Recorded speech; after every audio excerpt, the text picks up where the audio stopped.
अस्सलामु अलैकुम my cute friends. आज का न्यू एपिसोड लेकर आ चुकी हूँ। उम्मीद करती हूँ कि आप लोग बेसब्री से इसके लिए इंतज़ार कर रहे थे और आपके इंतज़ार करने के लिए बहुत बहुत शुक्रिया। तो चलिए हम हमारी इस फैन फिक्शन की न्यू पार्ट को स्टार्ट करते हैं। उस पार्ट में हमने देखा था कि लान कोरेन और चिंग हंग जुन ने वेइंग से कहा था कि बताओ तुम्हें क्या गिफ्ट चाहिए। तो वेइंग ने तो अपनी बात बोल दिया था, तो बस वो वेट कर रहा था कि यहाँ पर ना वो लोग परमिशन दे दें। मिस्टर लान ने कहा ठीक है विंग, अगर तुम चाहते हो कि तुम सिचैन को लेकर बाहर जाओगे तो तुम जा सकते हो। लान कोरेन ने कहा हाँ विंग, मुझे उम्मीद है कि तुम उसका पूरा ध्यान रखोगे। विंग ने कहा हाँ। तभी वांग जी खड़ा होते हुए कहा नहीं, हरगिज़ नहीं, मैं ये नहीं मानता हूँ। मुझे तुम्हारे ऊपर भरोसा नहीं है और ना ही तुम्हारे भाई के ऊपर। तुम कुछ भी कर सकते हो। देखिए पापा। तभी मिस्टर लान ने कहा वांग जी अपने फादर को देखने लगता है। मिस्टर लान ने कहा वांग जी, अब तक तुमने जो कुछ भी किया, मैंने कभी भी तुम्हारी बात के ऊपर कोई भी बात नहीं किया और तुमने कभी मेरी बात को माना ही नहीं। और जब आज मैं कुछ बात कह रहा हूँ तो तुम्हें कोई हक नहीं है ये मेरी बात के ऊपर बात करने की। मैंने तुम्हारे बात के ऊपर कभी भी कुछ नहीं कहा। तुमने इतना कुछ किया फिर भी मैंने तुम्हें रोक टोक नहीं किया। उम्मीद करता हूँ कि आज तुम भी चुप रहोगे। वांग जी बहुत ज़्यादा गुस्से में था। वो विंग को गुस्से में देख रहा था। विंग ने कहा ठीक है, मैं जाकर फ्रेश होता हूँ, थैंक यू सो मच। उसके बाद मैं डिनर बना लूँगी। अब मैं जाता हूँ। ये बोलकर मैं खुशी खुशी अपने रूम की तरफ चला गया। लान कोरेन ने कहा मैं भी जाकर फ्रेश हो जाता हूँ। मिस्टर लान ने कहा हाँ हाँ चलो। वांग जी ने कहा मैं तुम्हें नहीं छोड़ूंगा, मैं भी आता हूँ। ये बोलकर वो ऊपर चला गया। विंग बहुत हैप्पी था। उसने अपनी बैग को टेबल के ऊपर रखा। उसने कहा मैं बहुत खुश हूँ। मुझे यकीन नहीं हो रहा कि इतने दिनों के बाद मैं बाहर जाऊँगा।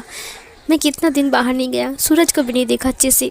मतलब आज तो गया था लेकिन खुद से, मतलब खुद को मुझे ऐसा नहीं लगा कि मैं खुद जा सकता हूँ। दरवाज़ा बंद करने की आवाज़ से विंग पीछे मुड़ता है। उसने अभी अभी अपने कोट को उतारा था। वांग जी ने कहा तुम्हारी हिम्मत कैसे हुई ये सब मांगने की, और तो और तुम्हें लगता है कि मैं तुम्हें गगा के साथ छोड़ दूंगा। विंग ने कहा लेकिन पापा ने परमिशन दे दिया है। वांग जी विंग के हाथ को पकड़ के उसे अपनी तरफ खींचते हुए कहा तुम एक तो मैंने बिना परमिशन के हमारे ऑफिस तक पहुंच गए, दूसरी बात अब तुम काका के साथ बाहर जाने वाले हो। तुम्हें क्या लगता है तो कि तुमने एक प्रोजेक्ट दिला दिया, इसका मतलब ये है कि तुम हमारे घर का रानी बन गए। विंग ने कहा मुझे बनना भी नहीं है। ये बोलकर उसने अपने हाथ को चुराने की कोशिश किया। उसने कहा देखो वांग जी, मेरा हाथ छोड़ो, मुझे फ्रेश होना है, मुझे नहाना है। मैं सुबह चला गया था, फ्रेश होकर नहाया नहीं था, मुझे बहुत गर्मी लग रही है। वांग जी ने कहा नहाना है ना, चलो आज मैं तुम्हें नहलाऊंगा।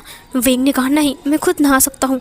वांग जी ने कहा नहीं, तुमने इतना बड़ा प्रोजेक्ट दिया है हमको, तुमने इतना उपकार किया है, हमारे ऊपर इतना ज़्यादा दया किया है, तो तुम्हारे लिए इतना तो बनता ही है ना। विंग ने कहा देखो तुम बहुत ज़्यादा कर रहे हो, अब मेरा हाथ शुरू दर्द कर रहा है। विंग के हाथ लाल हो गए थे। वांग जी ने कहा चलो मेरे साथ। ये बोलकर वो उसे खींचते हुए बाथरूम के अंदर लेकर चला गया। विंग रोते हुए कहा मैंने कहा ना मैं खुद नहा सकता हूँ, प्लीज़ मेरा हाथ छोड़ो। वांग जी ने बस टब में पानी पोर किया, फिर उसने शावर को ऑन कर दिया। विंग को शावर के नीचे लाकर रख दिया। विंग ने कहा तुम क्या कर रहे हो, मैंने कहा ना कि मैं नहा सकता हूँ। वांग जी ने एक ही झटके में विंग की जो शर्ट था उसे निकाल दिया। टोटली उसका जो बटन्स थे वो टूट गए थे। विंग ने कहा प्लीज़ क्या कर रहे हो, छोड़ो। वांग जी विंग को देखते हुए कहा मैं आज तुम्हें इतने अच्छे से नहलाऊंगा, ज़िंदगी में कभी तुमने इतनी अच्छे से नहाया नहीं होगा विंग। विंग ने कहा मुझे नहाना नहीं है, वो भी तुम्हारे साथ। मेरा हाथ छोड़ो, मुझे बाहर जाना है, तुम बाहर जाओ, मैं अकेला नहा सकता हूँ। वांग जी ने कहा तुम भूल गए विंग कि मैं क्या हूँ। शायद तुम मुझसे डरना अब बंद कर चुके हो और तुम्हें क्या लगता है कि तुमने कोरेन अंकल को अपने साइड कर लिया। इसका मतलब मैं डर के मारे तुम्हारे पैर में गिराऊंगा। विंग ने कहा मैंने नहीं कहा कि गिड़गिड़ाने के लिए। उसने वांग जी को धक्का दिया। वांग जी ने कहा जो तुम्हारे भाई ने मेरे भाई के साथ किया ना, वो माफ़ी का हकदार नहीं है और मैं तुम्हें या तुम्हारे भाई को कभी माफ़ नहीं करूँगा। और हाँ, डिवोर्स पेपर रेडी होने वाला है और 6 महीने के अंदर तुम इस घर से जाने वाले हो। विंग ने कहा अगर तुम्हें ही करना है तो मुझे शांति से रहने दो ना, क्यों मेरे पीछे पड़े हुए हो। फांगजी ने कहा शांति, तुम्हें लगता है कि तुम इस घर में रहोगे और मैं तुम्हें शांति से रहने दूंगा। उसने शैम्पू की बोतल को लिया और विंग के सिर के ऊपर डाल दिया। विंग ने कहा ये तुम क्या कर रहे हो, मैंने कहा ना मैं नहा सकता हूँ। फांगजी ने विंग को थप्पड़ मारते हुए कहा आवाज़ नीचे, आवाज़ नीचे, ठीक है चिल्ला मत, चिल्लाना मुझे भी आता है और मेरा भी हाथ है। विंग अपने फेस को पकड़ते हुए रोने लगा। उसने कहा ये तुम क्या कर रहे हो। फांगजी ने कहा चुप रहो। उसने इसके जौलन को पकड़ते हुए कहा मन कर रहा है मैं तुम्हें इतना मारो कि तुम्हारी हड्डी पसली एक कर दूँ। तुम हमारे ऑफिस तक पहुंच गई। तुम डिज़ाइन मैनेजर बन चुके हो। तुम्हें क्या लगता है कि हम डिज़ाइन बनाएंगे और तुम्हारे पास लेकर आएंगे कि विंग यहाँ पर स्टैम्प दो ताकि ये डिज़ाइन बन जाए। विंग ने कहा प्लीज़ मेरा गला दर्द हो रहा है। फांगजी ने कहा हरगिज़ नहीं, मैं तुम्हारे अंडर में काम नहीं करूँगा।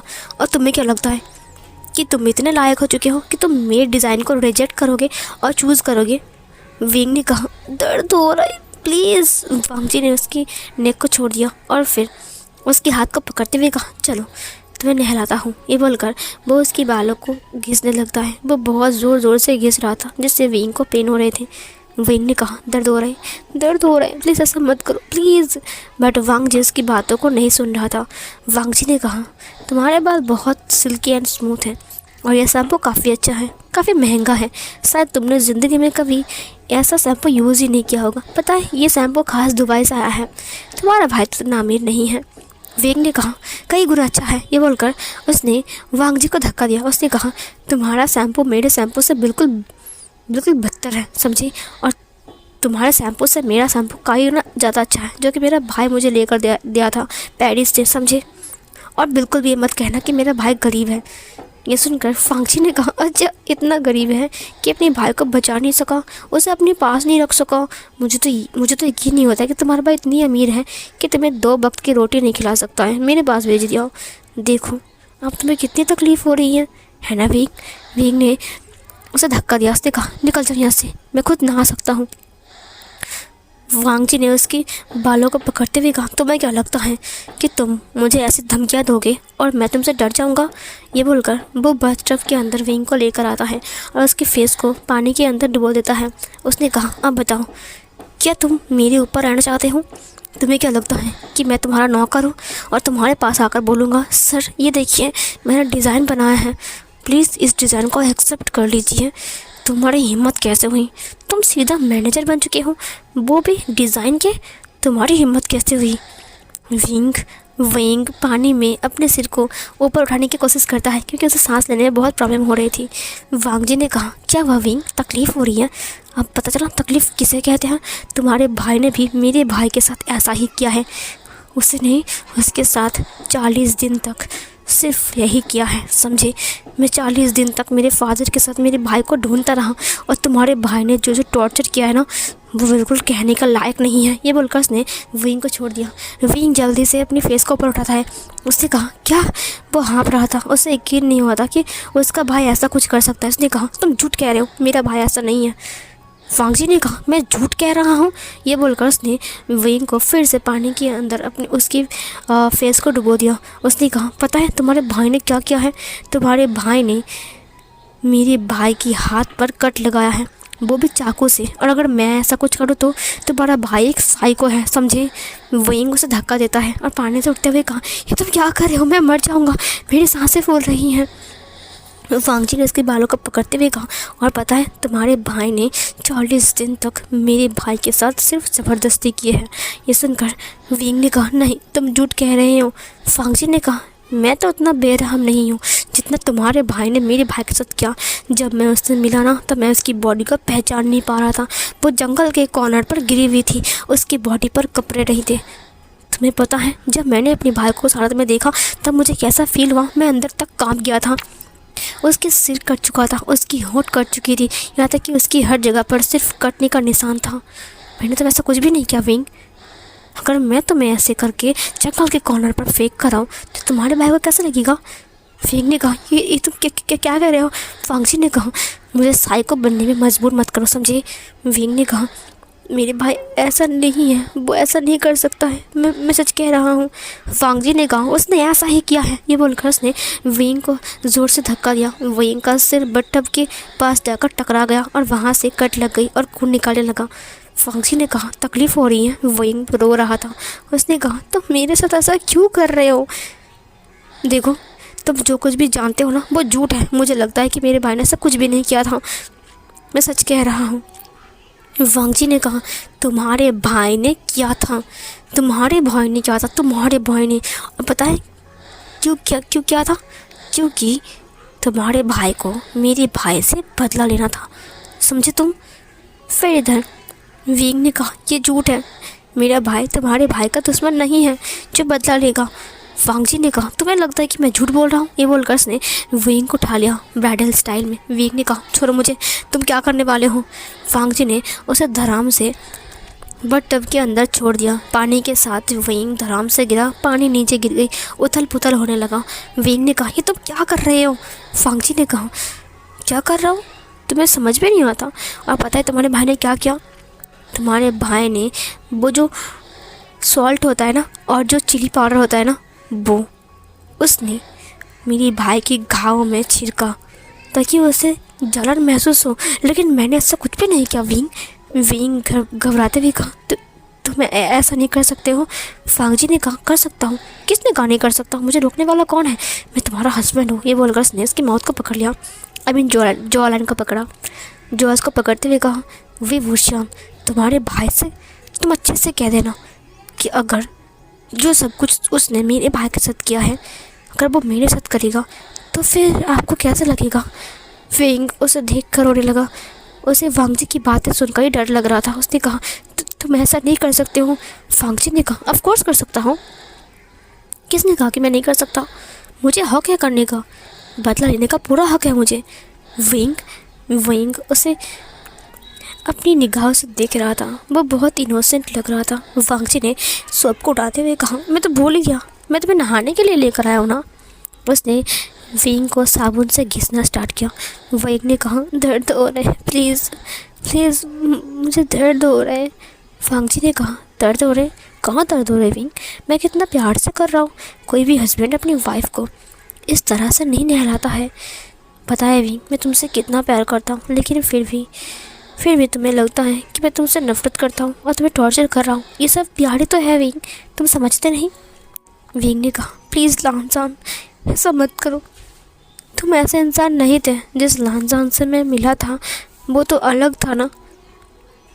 तब तुमने मुझसे प्यार का नाटक किया। क्या तुम्हें एक बार भी नहीं लगा मैं तुमसे दिल से प्यार करता हूँ? तुमने उस वक्त। वांग जी ने कहा चुप रहो, मुझे ये सारी बातें नहीं सुननी है। विंग उसकी आंखों में देख रहा था। उसकी आंखों में विंग के लिए सिर्फ नफरत और घृणा और सिर्फ गुस्सा था।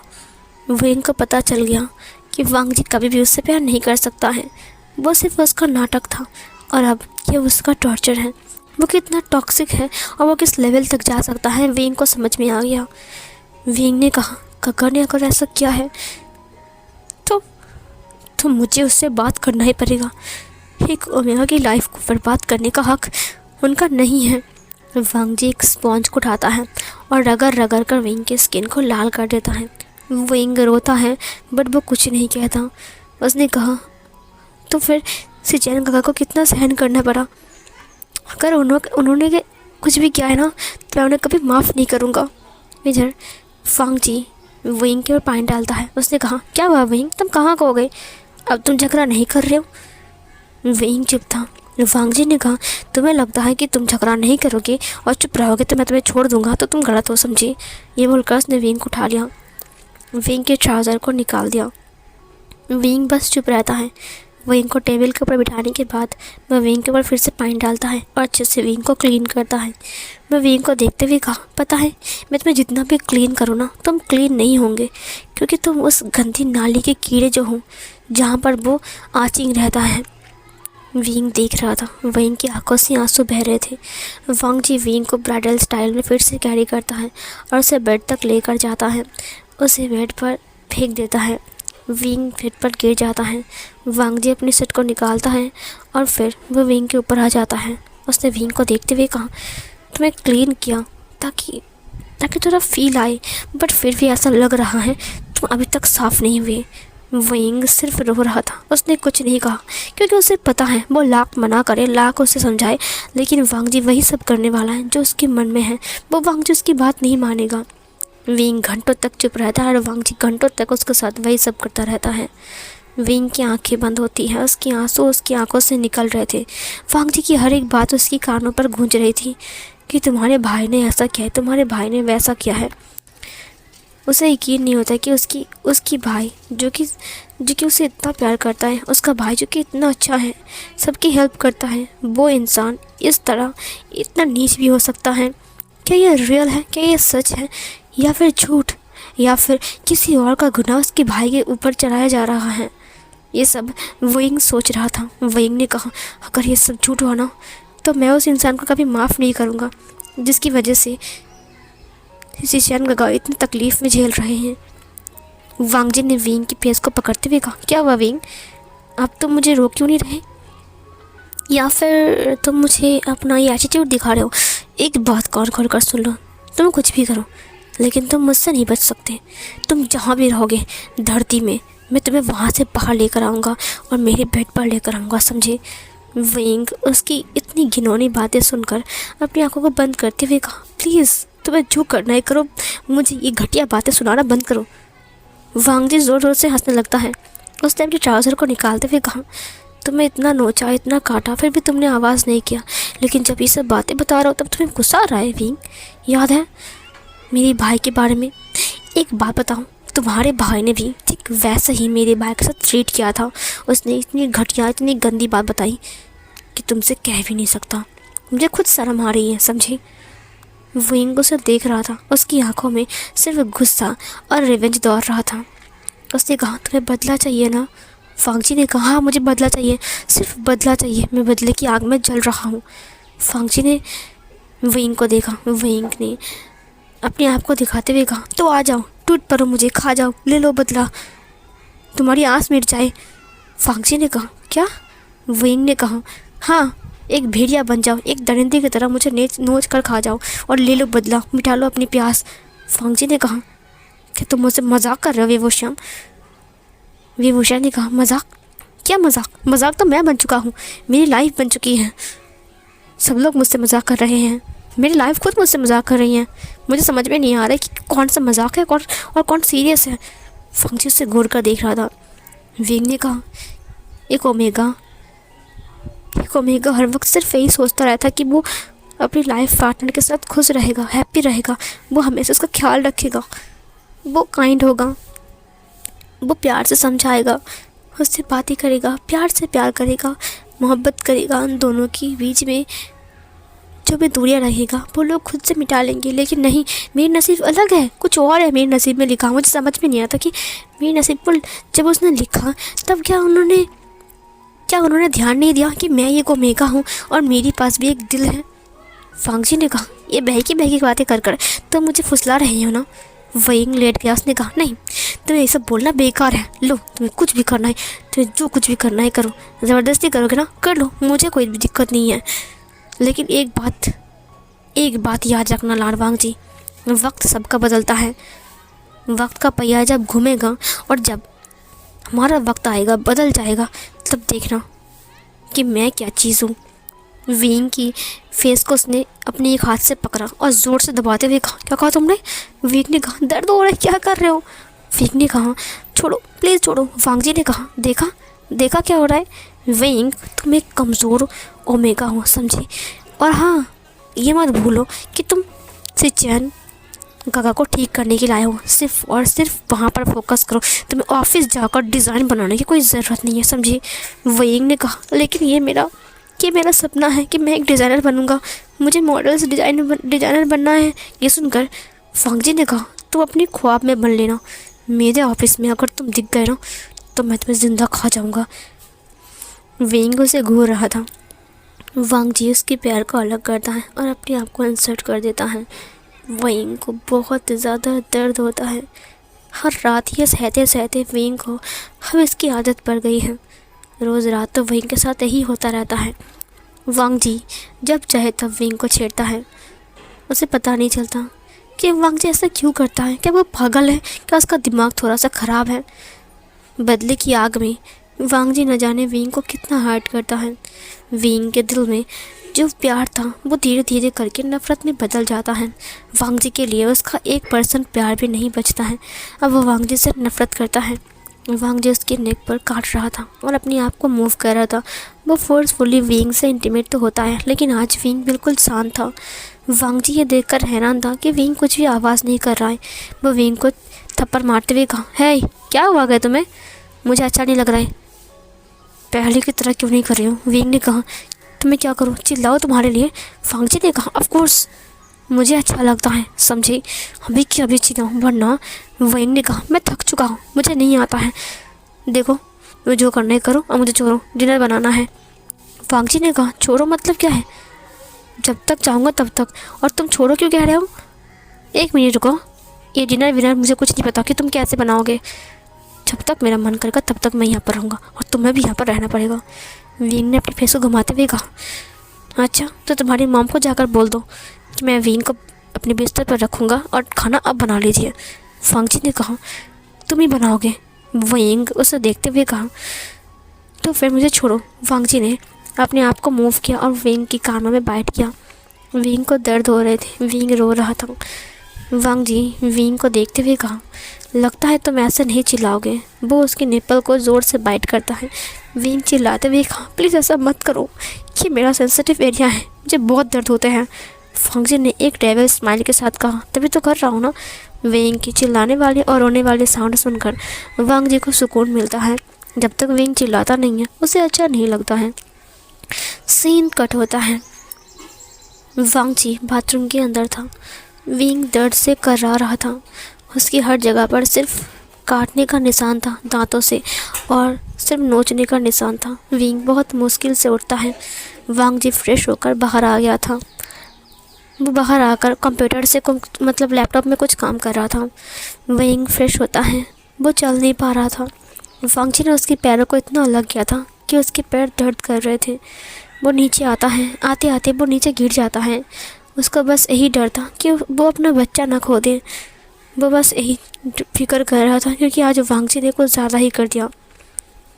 मैडम लान ने कहा, कहाँ मर गए थे तुम? उसने विंग को देखते हुए कहा, अब गिरने का नाटक भी कर रहे हो। मैंने कहा ना डिनर अभी तक बना नहीं है। विंग ने कहा, अभी तो बस 7 बज रहे हैं, मैं बना दूँगा, 10 बजे खाएंगे ना। मैडम लान ने कहा, 1 मिनट रुको, ऐसे बात क्यों कर रहे हो? मेरे बेटे ने कुछ किया है क्या? फिर विंग अपनी फेस को घुमा लेता है। मैडम लान ने कहा, ओफ, बिल्कुल अपनी फादर पर गया है, उसे कंट्रोल ही नहीं होता है शायद। विंग ने कहा कि माँ होकर ऐसी बातें करने में उसको शर्म भी नहीं आती है। मैडम लान ने कहा विंग को उठने के लिए, बट विंग उठ नहीं पा रहा था। मैडम लान ने कहा, सहारा लेकर उठ जाओ सीढ़ी के। विंग सहारा लेकर उठता है, बट उसकी बैक पर बहुत ज़्यादा पेन हो रहे थे। वो धीरे धीरे आकर किचन के अंदर आती है। विंग के पेट में दर्द हो रहा था। उसने कहा, अगर मेरे बच्चे को कुछ हो गया तो? आज वांग जी ने कुछ ज़्यादा ही किया। मैंने मना किया, मेरी लाख मना करने के बाद भी वो नहीं सुन रहा था। उसने अपनी पेट पर हाथ रखा। मैडम लान ने कहा, क्या हुआ है? तभी विंग को एहसास होता है कि उसने पूरा दिन कुछ भी नहीं खाया। उसे याद आता है कि वो उसने कुछ भी नहीं खाया, मतलब वो भूखा है, इसीलिए उसके पेट में दर्द हो रहा है। ऊपर से ये वांग जी का टॉर्चर। विंग ने आंखें बंद करते हुए कहा, ओह माय बेबी, मुझे पता है कि तुम्हें बहुत भूख लगी है ना, बट मैं कुछ नहीं कर सकता। तुम्हारा वो फादर है ना, फादर नहीं है, वो जो इंसान है ना, वो 1 नंबर का दरिंदा है। उन्होंने कहा कि तुम खाना नहीं खा सकते हो। ओ बेबी, तुम चिंता मत करो, तुम्हारी मॉम कुछ ना कुछ तुम्हारे लिए ढूंढ निकालेंगी। फिर इधर विंग बनाता है डिनर में वो लोग अलग अलग व्यंजन बना रहे थे। विंग सबको सर्व करता है। वो खड़ा रहता है, उसके पैर काँप रहे थे, उसे इतनी भूख लगी थी, उसका सिर चकरा रहा था। मिस्टर लान ने कहा, विंग बेटा, क्या तुम खाना नहीं खाओगे? फिर मैडम लान ने कहा, पहले अपना देख लो, उसके बाद किसी और के बारे में सोचना। ये बोलकर वो खाना खाने लगता है। मिस्टर लान उठते हुए कहा, तुमसे बात करना ही बेकार है। ये बोलकर वो चला गया बहुत गुस्से में।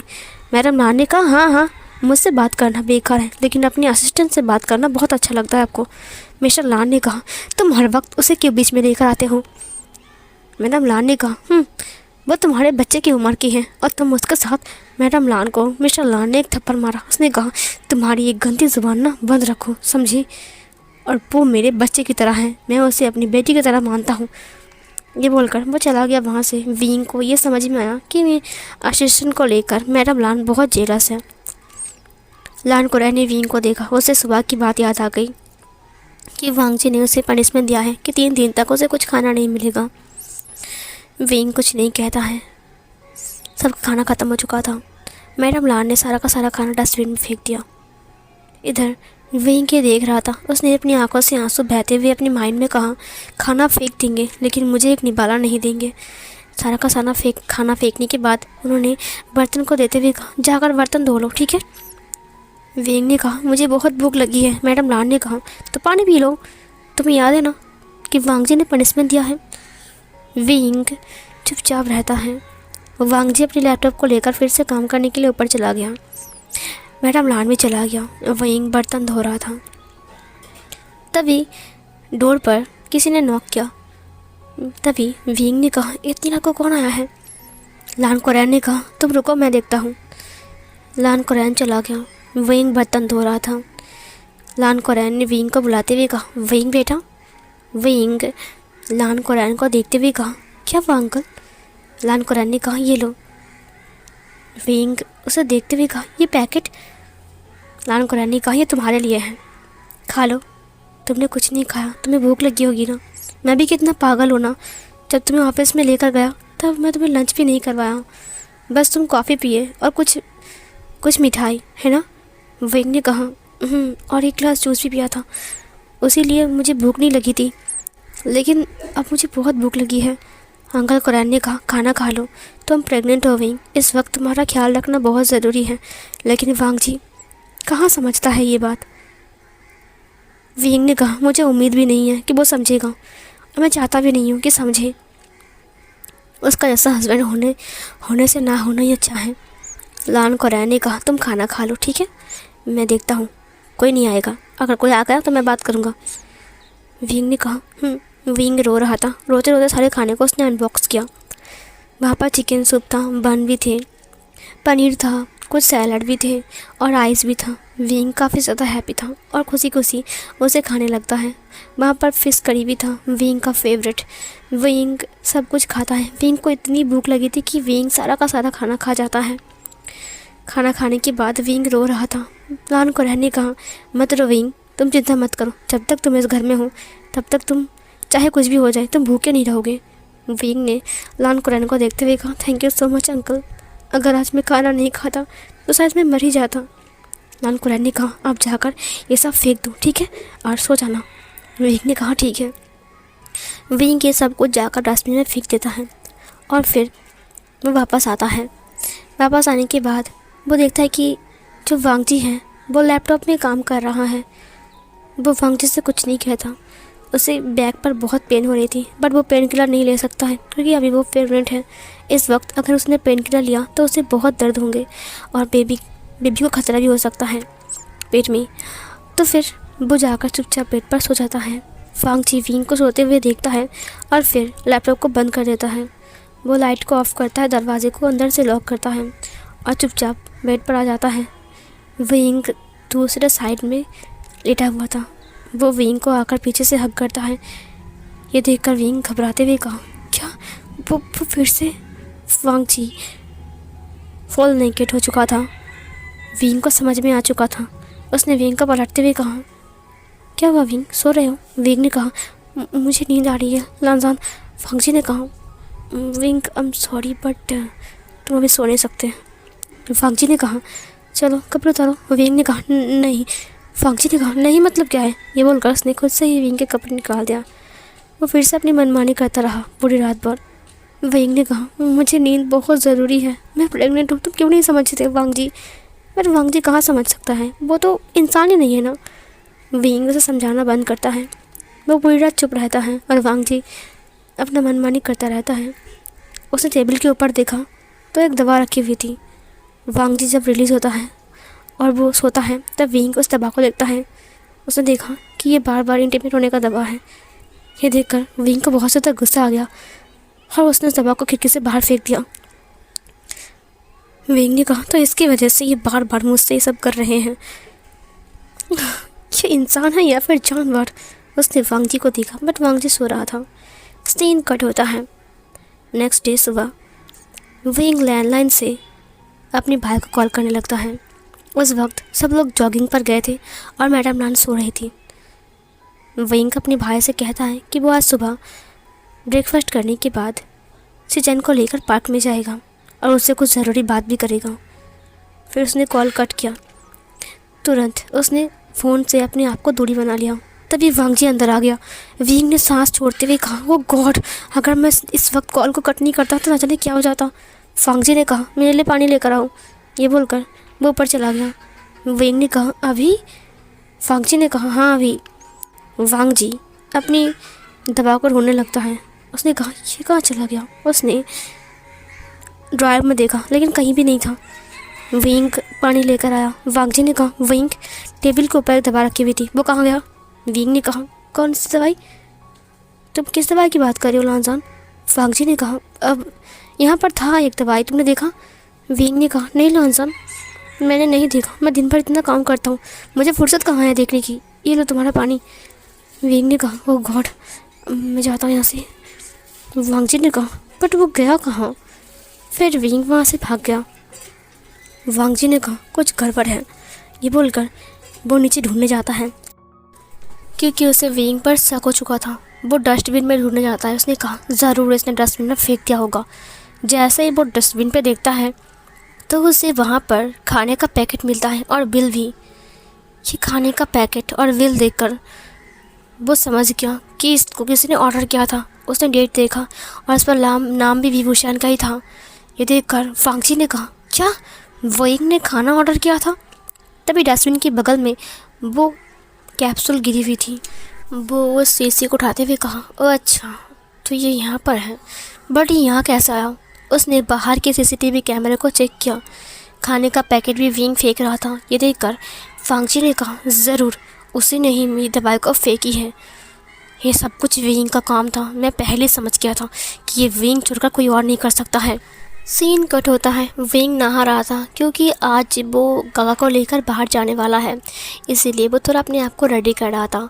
वो जब नहा धोकर बाहर आता है, वो बथ टॉवल में था।